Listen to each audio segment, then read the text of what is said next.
사랑의 찬가로 알려진 바울의 고린도전서 13장 앞부분은 사랑이 무엇인가에 대하여 본격적으로 말하기에 앞서서 우리가 생각하는 숭고함, 아름다움, 최고의 덕이라고 할 만한 것들이 어떻게 사랑과 구별되는가에 관해 설명하는 것으로서 시작이 됩니다. 1절에서부터 3절 원어적 의미와 시대적인 정황을 반영해서 들어봅시다. 내가 사람의 모든 유창한 말과 영적이며 신비한 말, 마치 천사가 하는 것과 같이 언어를 구사함으로써 대단한 은사를 가진 사람이라는 칭송을 받는다고 해도 사랑이 없다면 그 소리는 다만 청동 그릇에서 울리는 요란한 굉음, 배우들이 의미 없이 떠드는 말들과 다를 바가 없습니다. 내가 말씀을 풀어 설명하며 하나님이 이루실 계획을 앞서 살필 수 있는 능력이 있다고 생각한다 해도, 혹은 시대를 분별하고 하나님을 향한 암과 지식을 가졌다고 자부한다 해도, 또한 산을 옮길 만큼의 큰 믿음을 지녔다라고 누군가로부터 인정을 받는다 해도 사랑이 없다면 그러한 예언과 지식과 믿음은 아무 쓸데가 없습니다. 내가 내 모든 소유를 나누어 줄 정도의 자선을 행한다 해도, 심지어 자기 확신으로서 후회함 없이 내 몸을 던져 생명을 바칠 정도의 용기를 그 누구에게 보여준다고 하더라도 사랑이 없다면 모든 것이 의미가 없습니다. 은사의 차원에서 사랑이 빠지면 문제가 될 수 있다 하더라도 무소유를 두려워하지 않는 자선, 자기의 모든 것을 던지는 희생마저 사랑이 아니라면 도대체 무엇이 사랑이라는 것일까요? 이러한 것들이 우리가 생각하는 사랑의 최고 수준들이 아닌가요? 바울은 또한 우리가 흔하게 생각할 수 있는 사랑의 개념들에 대해서도 언급하고 있지 않습니다. 부모가 자녀를 향하는 아낌없는 사랑, 자녀가 부모를 바라보는 그리움과 순종이 깃든 사랑, 남녀가 애틋한 감정을 품고 서로를 기대하는 사랑, 믿음직스러운 우정으로서의 사랑, 자연의 품속에서 느끼는 평화로움이 주는 사랑스러움의 영감 등, 바울은 사랑이 드러내는 참된 현실성에 대하여 4절에서부터 7절을 통해서 제시하였습니다. 사랑은 오래 참고 친절합니다. 사랑은 시기하지 않으며 뽐내지 않으며 교만하지 않습니다.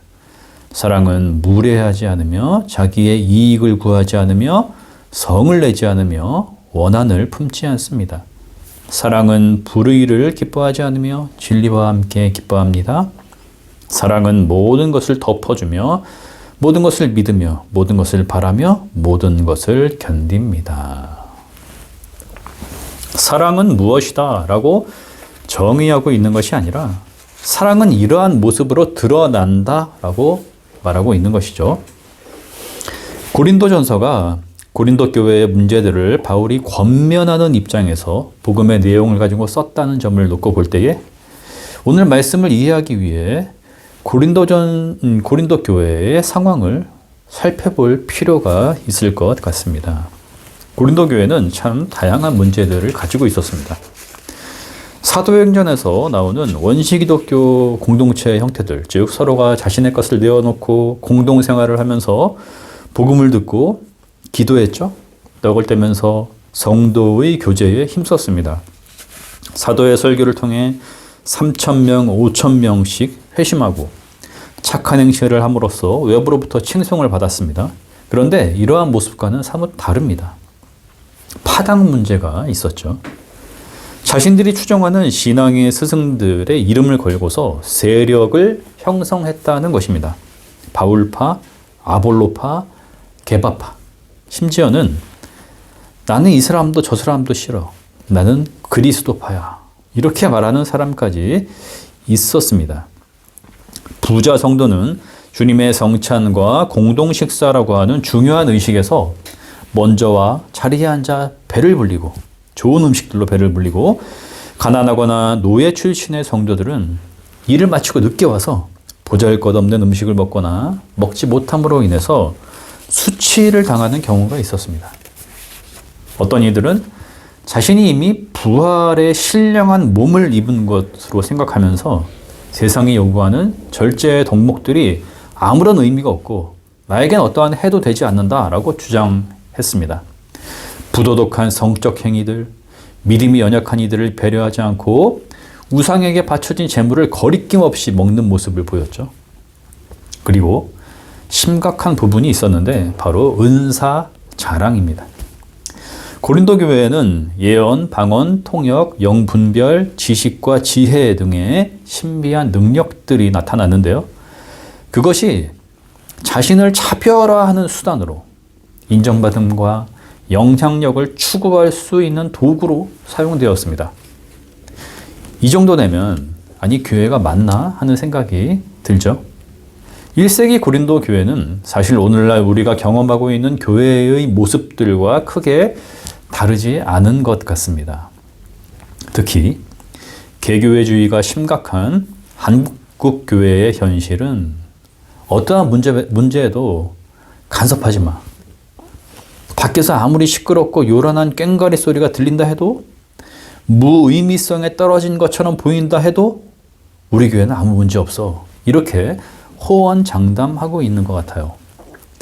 하나의 교회를 지향해야 하는 그리스도인들 모두가 그 책임을 안고 있는 것이죠. 2000년 교회의 역사를 놓고 볼 때에 이러한 모습들은 계속 교회 안에서 존재했을 겁니다. 그럼에도 불구하고 주님의 몸된 교회는 여전히 세상의 빛이기를, 소금이기를 자처하며 하나님 나라 완성의 때까지 든든히 세워지고 있는데요. 교회를 떠받치고 있는 그 기반, 그것이 오늘 설교에서 말하고자 하는 사랑이기 때문입니다.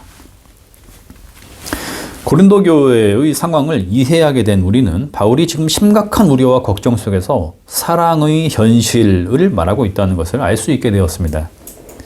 유대인들이 구하는 표적과 기적, 헬라인들이 추구하는 지식과 지혜, 이것이 고린도 교회에서 하나님을 향한 열망과 함께 하나님이 주시는 은사, 곧 선물로서 그것과 더불어서 드러나게 되었다는 것인데, 방언, 예언, 산을 옮길 만한 믿음, 모든 비밀과 모든 지식이었죠. 세상이 추구하는 기적과 지혜, 이것은 사실 바울이 전하는 십자가의 능력과 대치되는 편에 있는 것이잖아요.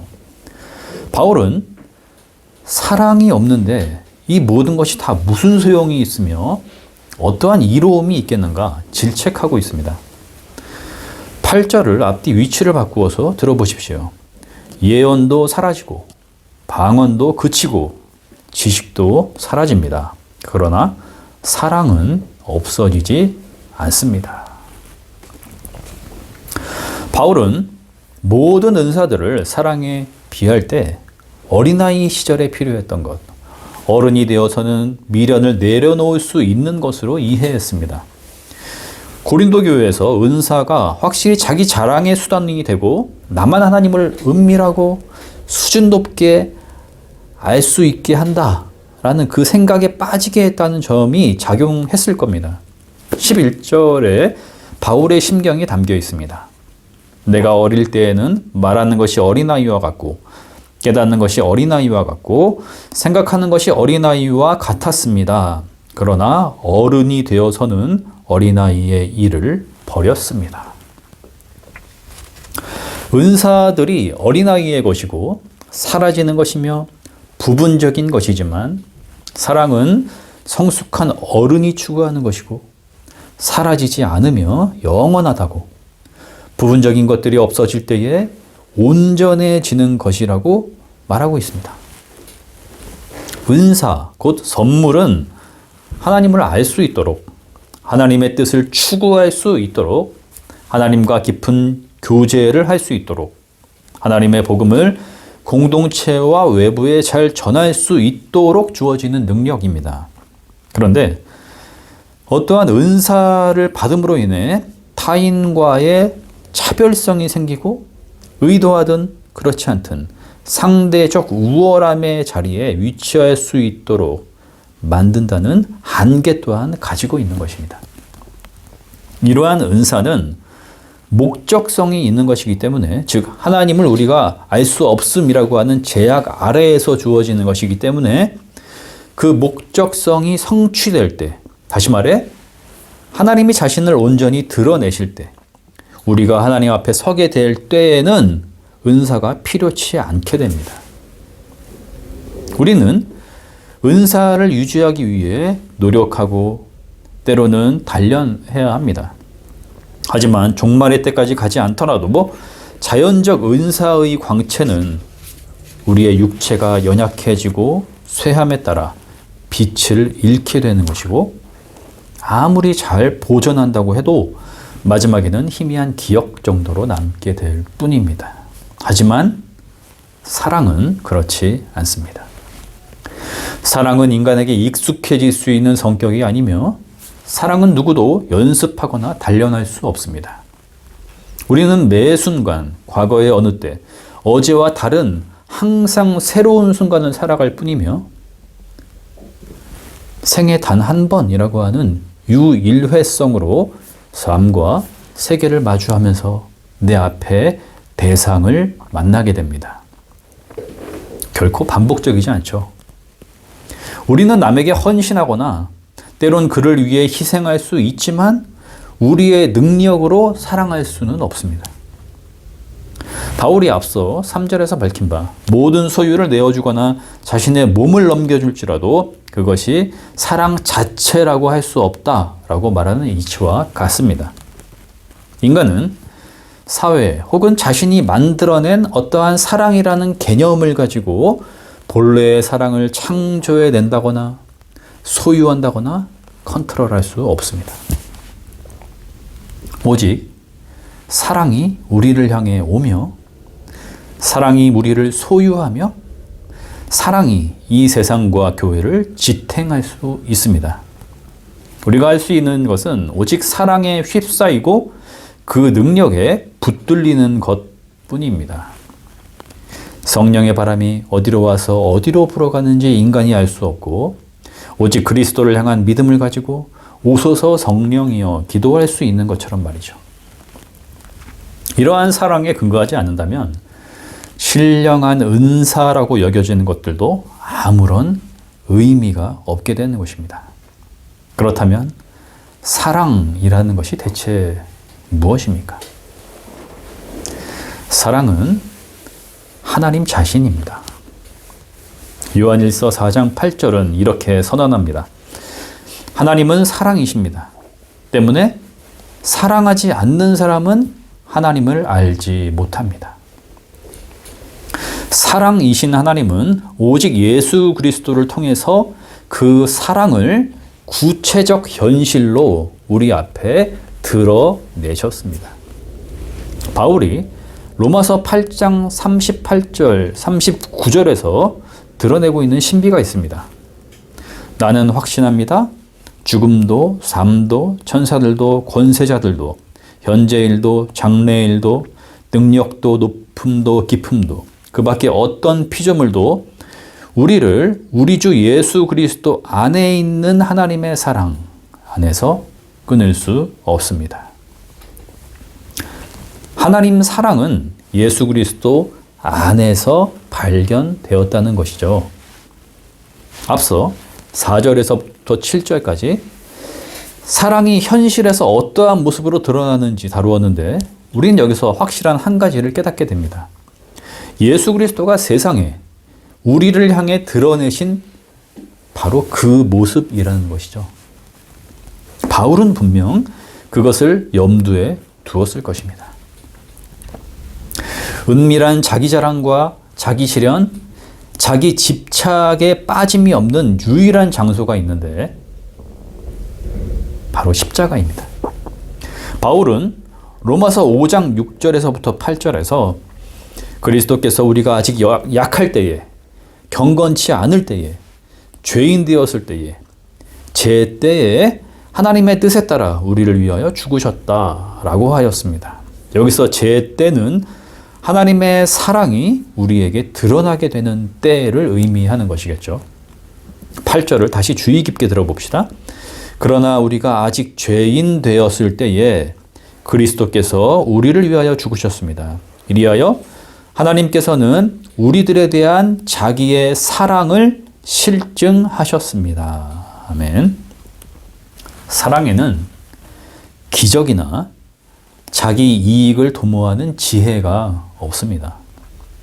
우리의 현실이 어떠하든 입장과 처지가 어떠하든 하나님은 우리를 위하여 자신을 내어주셨는데요.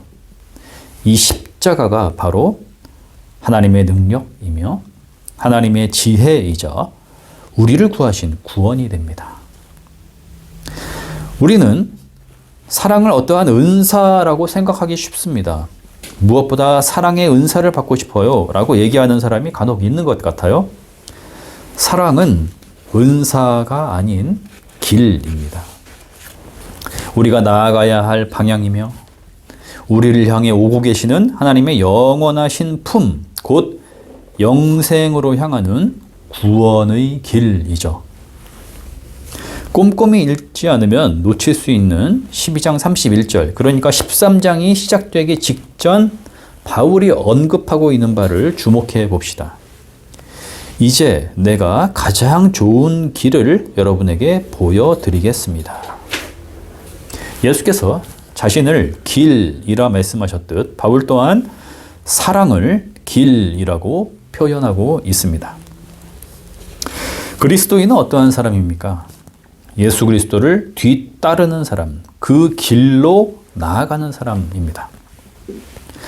하나님 사랑의 구체적 현실이신 주님의 삶, 곧 사도들이 그것을 증언한 바 4절에서부터 7절에서 드러나신 모습을 실천하며 그 길, 곧 도상에 서는 자입니다. 길은 필연 십자가로 향하며 그 십자가에는 죄인, 경건치 못함, 약함의 대상 앞에 자기를 내어주신 하나님 사랑의 확증이신 예수 그리스도의 죽으심이 있고 그 십자가는 생명의 부활로 이어집니다. 그리스도인은 바울이 고백한 바와 같이 나는 이제 십자가에서 나를 위해 죽으신 그리스도께서 내 안에 사심을 기쁘게 받아들이며 주님을 위해 살기로 결단한 사람입니다. 무엇이 주님을 위한 삶이며 어떠한 결단이어야 합니까? 그 답이 7절에 있습니다. 사랑은 모든 것을 덮어주며 모든 것을 믿으며 모든 것을 바라며 모든 것을 견딥니다. 아멘. 우리는 어쩌면 예수 그리스도를 믿는 신앙을 하나님을 아는 지식의 출발을 처음부터 다시 시작해야 할지 모르겠습니다. 하나님이신 사랑이 우리를 소유하여 내가 가고자 하는 길이 아닌 예수 그리스도를 따르는 도상에 우리를 세워주셔야만 하기 때문이죠.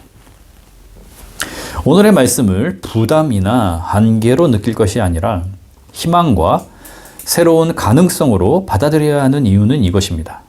사랑은 길이기 때문에 우리는 돌이킬 수 있으며 힘차게 앞을 향해 나아갈 수 있다는 점입니다.